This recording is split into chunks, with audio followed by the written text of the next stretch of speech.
Happy birthday బంగారం. ఆశీర్వదించండి తాతయ్య. నిండు నూరేళ్లు ఆయురారోగ్య ఐశ్వర్యాలతో వర్ధి. నిన్ననే తన పేరు మీద S² S ఇన్ఫ్రాకాన్ లో ప్లాట్ తీసుకున్నాం. S² S Infracon. ఓకే.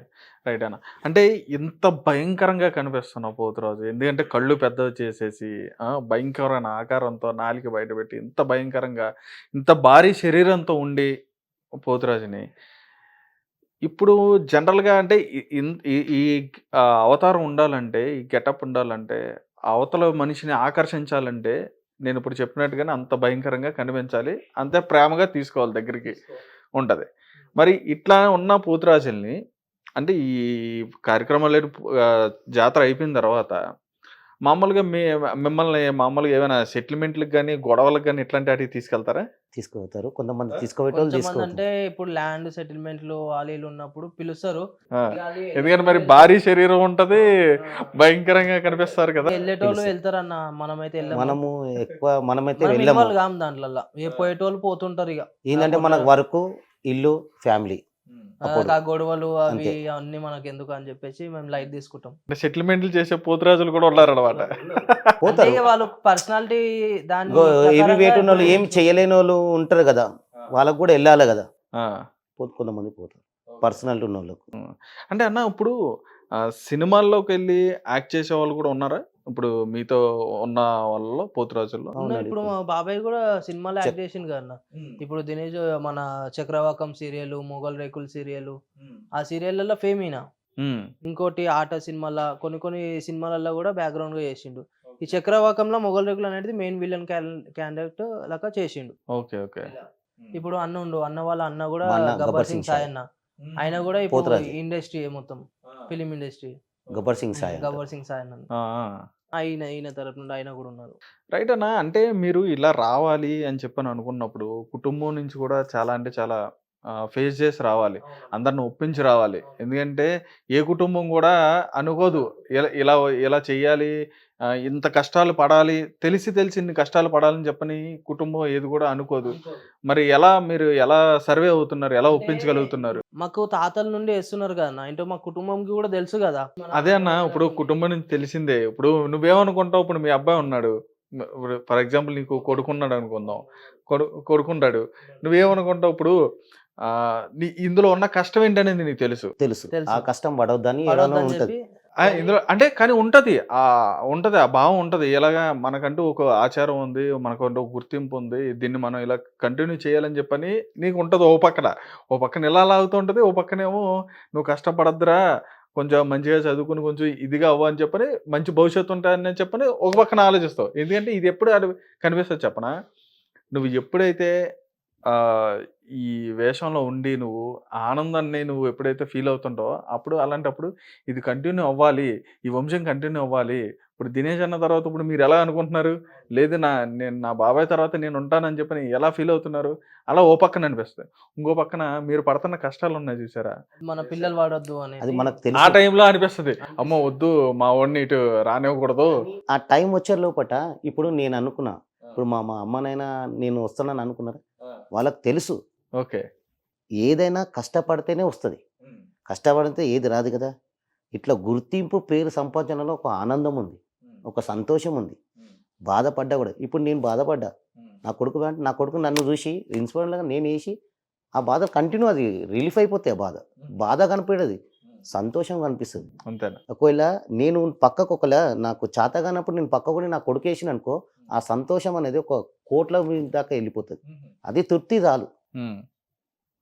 ఏం కాకుండా ఒక పేరు పరిష్ట మంచిగా సంపాదించినంటే అది ఒక తృప్తి, ఆనందం కన్నా ఇప్పుడు కూడా మాకు ప్రాణం పోతురాజు అంటే. మేము ఈ వేషధారాలు చనిపోయినా కూడా పర్వాలేదు మేము.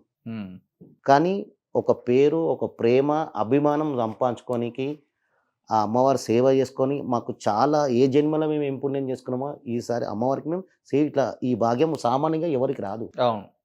అట్లా వాళ్ళకు వస్తుందంటే వాళ్ళకు సంతోషమే కదా, మాకు సంతోషమే. మేము బాధపడేది పడుతున్నాం కానీ దాంట్లో తృప్తి ఉన్నాం, ఆనందంగా ఉన్నాం. మేము చెప్పేది చెప్తామన్నా. ఎందుకంటే ఇప్పుడు మా కొడుకు 4 years. ఆయనకి ఏం తెలుసు? 4 years అబ్బాయి ఏం తెలుసు? ఏం తెలియదు. కానీ డాన్స్ పాటలు పెట్టినాం అనుకో, పోతురాజు పాటలు పెట్టుకొని ఉంటాడు. పోతురాజు అవి నా వీడియోలు చూస్తుంటాడు, అవన్నీ చేస్తుంటాడు కాబట్టి అదే పాటలు పెట్టినప్పుడు పోతురాజు నేను ఎట్లా ఆడుతానో సేమ్ నా కొడుకు కూడా సేమ్ అట్లా ఆడుతుండు ఇప్పుడు. అంటే ఆ తెలుసు, నాలుగే తెలుసు. బయటికి తీయడము అట్లా చేయడం అంటే అది ఆ బ్లడ్ నుండి అట్లా వెళ్ళిపోతుంది అది. ఇప్పుడు మనం ఆపిన రోజులు ఆపుతాం. నేను చెప్పిన వద్దు నాన్న పప్ప నువ్వు నాకు సామాన్ ఇప్పిస్తావా, నేను వేయాలా వద్దా, నేను వేస్తా పప్ప ఇప్పుడే ఇప్పుడే 4 years అంటాడు. 4 years ఆయన డాన్సులు ఇట్లా చూస్తే పర్సన్ అవుతారు మళ్ళా. అట్లా ఆడుతుండు నాలుకే బయటికి పెట్టేసి పౌడర్ మొత్తం ఇట్లా పెట్టుకొని ఆయన చేస్తుండు ఇంట్లోనే. పప్ప నాకు ఇట్లా చేయి అట్లా అని చెప్పేసి నేను ఒకటే మాట అన్నా, డాడీ వద్దు నాన్న నేనే ఇబ్బంది పడుతున్నా, నువ్వెందుకు మంచిగా చదువుకో, ఫస్ట్ చదువుకున్న తర్వాత చూద్దాం తిన్నానా అని చెప్పేసి అట్లా ఏదో చెప్పుకుంటూ వస్తున్నా. కానీ చెప్పలేము, మనం చెప్పేది చెప్తాం. అతనికి తర్వాత మైండ్ లో వచ్చి ఇప్పుడు మా ఇంట్లో కూడా వద్దన్నారు, ఎందుకు చేస్తున్నావు, ఎందుకు అంతగానం కష్టపడు, ఎందుకు ఇదేమైంది అని చెప్పి నన్ను కూడా అన్నారు. కానీ నేను విన్నానా, వినలేను. అది బ్లడ్ బై బ్లడ్ నుండి వెళ్ళిపోతుంది అట్లా. ఇంకా దైవేచ్ఛ అది అంతా కూడా. ఎందుకంటే అమ్మవారు ఎవరిని కోరుకుంటుందో వాళ్ళని వాళ్ళు 100% తీసుకుంటది, ఖచ్చితంగా తీసుకుంటది అది. ఇక ఆ విషయంలో అయితే అలా 100% అది.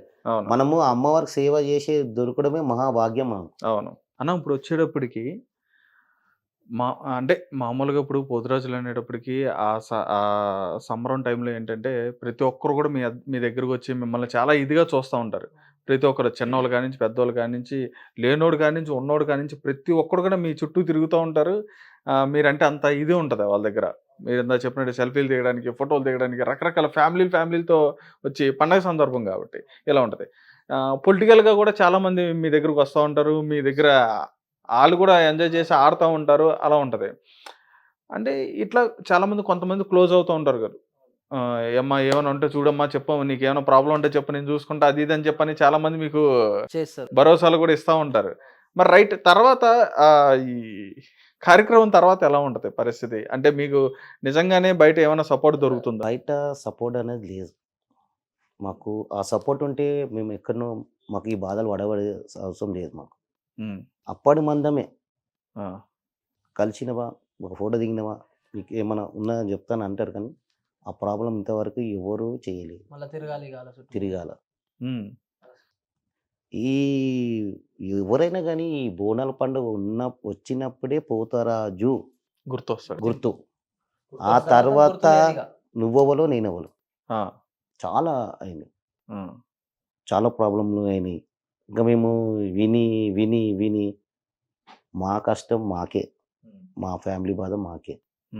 ఎవరు ఒక సంఘం ఇప్పుడు పెట్టిన నుంచి కొంచెం మాకు హెల్ప్ అవుతుంది. సంఘం తరఫు నుంచి ప్రాబ్లమ్ సాల్వ్ అవుతుంది. టీం ఉన్నారు కాబట్టి చనిపోయినా ఏమైనా ఒక ఆడపిల్ల పెళ్లి అవుతున్నా ఏమైనా చేస్తున్నా కానీ హెల్ప్ చేస్తుంది. మాకు ఒక హెల్పింగ్ అనేది ఉంది. ఇప్పుడు మాకు ఒక గుర్తింపు ఉంది. ఇంకోటి ఇప్పుడు ఇంట్లో ఆడపిల్లలు ఉన్న వాళ్ళకి స్టడీ కూడా హెల్ప్ చేస్తున్నారు. ఈ ఆర్కేపురం రాకేష్, చందు పైల్వాన్, గబ్బర్ సింగ్ సాయి, వీళ్ళు కొంచెం హెల్ప్ చేస్తున్నారు. ఇది ఓన్లీ పోత్రా సంఘంకి. ఓకే. ప్రభుత్వం అనేది ఏం అంటే ప్రభుత్వం నుంచి గుర్తింపు లేదని, ఆ గుర్తింపు కోసమే ఆ సంఘం చేసినాము. అది ఇంకా పెద్ద ఎత్తున కావాలా మాకు, ఆ గవర్నమెంట్ నుండి కానీ ఏ నుండి కానీ ఏదన్నా మాకు ఫండ్స్ రావాలని చెప్పేసి మేము కోరుకుంటున్నాం. అంటే ప్రభుత్వం నుంచి ఒక్కొక్కటి ఇప్పుడు మన రాష్ట్ర గీతం అని చెప్పని, మన రాష్ట్ర పండగ అని చెప్పని, ఇట్లా ప్రతి ఒక్కటి కూడా ప్రభుత్వం నుంచి ఏంటంటే ఒక గుర్తింపు అనేది వస్తుంది. రాష్ట్ర పండుగలో చూసుకున్నా కానీ, లేదంటే రాష్ట్రం యొక్క తెలంగాణ రాష్ట్రం యొక్క దీని ఖ్యాతిని చూపించేది వచ్చేటప్పటికి బోనాలు యొక్క గొప్పతనం చూపించేది బోనాల్లో ముఖ్యమైన వ్యక్తులు పోతురాజులు. అంటే ఇటువంటి వాళ్ళకు కూడా మరి సపోర్ట్ అనేది రావాలి. ఇప్పుడు సపోర్ట్ వస్తుంది. ఈ సంఘము ఎప్పుడైతే స్టార్ట్ అయిందో ఇంత గ్యార్లీ అవుతారు. ఇప్పుడు ఒక ఏదైనా సంఘం తరఫు నుంచి మాకు ఒక హెల్పింగ్ నేచర్ అనేది ఒక ధీమానం ఉన్నదని మాకు ఒక ధైర్యం ఉంది. దీనికి గవర్నమెంట్ సహాయం కూడా ఉంటే ఇంకా మాకు ఏం లేదు. ఇప్పుడు మాకు నాకు షుగర్ ఉంది, నాకు హెల్త్ లేదు. గవర్నమెంట్ నుంచి ఒక పోతరాజుకి ఒక హెల్త్ కార్డ్ అనేది ట్రీట్మెంట్. ఇప్పుడు ఒక హాస్పిటల్ పోవాలంటే మినిమం 50,000 30,000 అది కాదు, అంతా ఇచ్చేంత మన సొమ్మత కూడా లేదు. గవర్నమెంట్ ఏంటంటే మాకు హెల్త్ గురించి ఏదైనా చేయండి, ఆడపిల్లలకు ఏమైనా చేయండి అని కోరుకుంటున్నాం. అంతే భగవంతుడి నుంచి ఒక గుర్తించి. హెల్త్ కోసమే అంతే. చాలా మంది హెల్త్తో చాలా, కొంతమంది కాళ్ళు ఉబ్బిపోయి నడవలేక భారీ బాధతోని ఇది అయిన వాళ్ళు ఉన్నారు. చాలా మంది పెద్దవాళ్ళు, మేము చిన్నవాళ్ళము, చాలా మేము చూసినాము. ఇప్పుడు ఆ సంఘం అనేది మాకు ఒక గుర్తింపు ఇచ్చి ధైర్యం నాకు నిలబడి హెల్ప్ ఇంకా నేర్చుకుని చేస్తున్నాం. రేపు మన దాంట్లో ఒకవేళ లేకున్నా కూడా అందరు పోతరాజు కూడా వేసుకుని కూడా helping nature super. Right. Government గుర్తింపు కూడా మీ వరకు రావాలని చెప్పని కూడా కోరుకుంటున్నాం. మేము కూడా ఖచ్చితంగా మేము కూడా కోరుకుంటున్నాం అన్న.